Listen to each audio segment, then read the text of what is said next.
Halo Pak Greg dan teman-teman. Saya Vendra Gevan dari Fakultas Ilmu Komputer, jurusan Teknik Informatika. NIM saya 21K10047.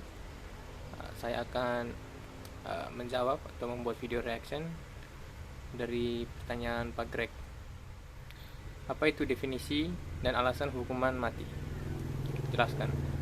Hukuman mati adalah hukuman yang diberikan atau divonis oleh pengadilan kepada terdakwa perlakuan kriminal yang bertujuan untuk mengambil nyawa orang tersebut yang telah melakukan hal kriminal itu. Alasan terjadinya hukuman mati adalah karena hal itu akan menjadi contoh kepada orang-orang agar tidak melakukan hal yang dilakukan oleh orang yang dihukum mati tersebut. Alasan lainnya agar membersihkan negara dari kriminal-kriminal yang berbahaya. Ada banyak cara untuk seorang dihukum mati di Indonesia, seperti hukuman tembak, suntik mati, hukuman gantung, rajam, kursi listrik, pancung, dan pembakaran. Sejarah dari hukuman mati ditulis di republika.co.id.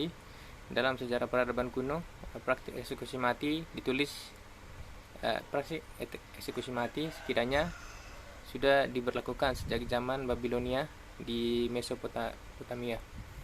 Salah satu dokumen tertulis paling awal yang mendukung hukuman berat tersebut adalah Undang-Undang Hammurabi yang ditulis pada permukaan batu sekitar 1754 sebelum Masehi. Peneguhan praktik hukum mati pertama terjadi di Indonesia pada saat pemerintahan kolonial Belanda, yaitu kepemimpinan Daendels tahun 1808 yang mengatur penentuan hukuman mati menjadi kewenangan Gubernur Jenderal Hindia Belanda.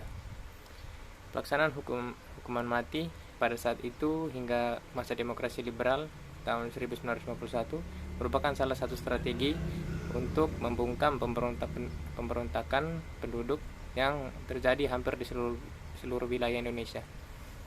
Pada masa Orde Baru, pencantuman hukuman mati digunakan sebagai upaya untuk mencapai stabilitas politikal untuk mengamankan agenda pembangunan. Di Indonesia sudah puluhan orang dieksekusi mati mengikuti sistem KUHP peninggalan kolonial Belanda. Pendapat saya atas setuju atau tidak setuju tentang hukuman mati. Menurut saya bisa setuju dan tidak setuju. Kalau tidak setujunya, hukuman mati itu diberikan kepada orang-orang yang tidak bersalah atau yang tidak melakukan hal yang pantas untuk mendapatkan hukuman mati tersebut. Dan hukuman mati bisa dilaksanakan apabila orang yang dieksekusi itu adalah penjahat atau kriminal, sudah membunuh banyak orang atau yang menyebabkan kematian dari banyak orang, dan dia tidak merasa bersalah akan hal tersebut. Ini akan melindungi negara kita dari orang-orang seperti ini lagi. Sekian dan terima kasih.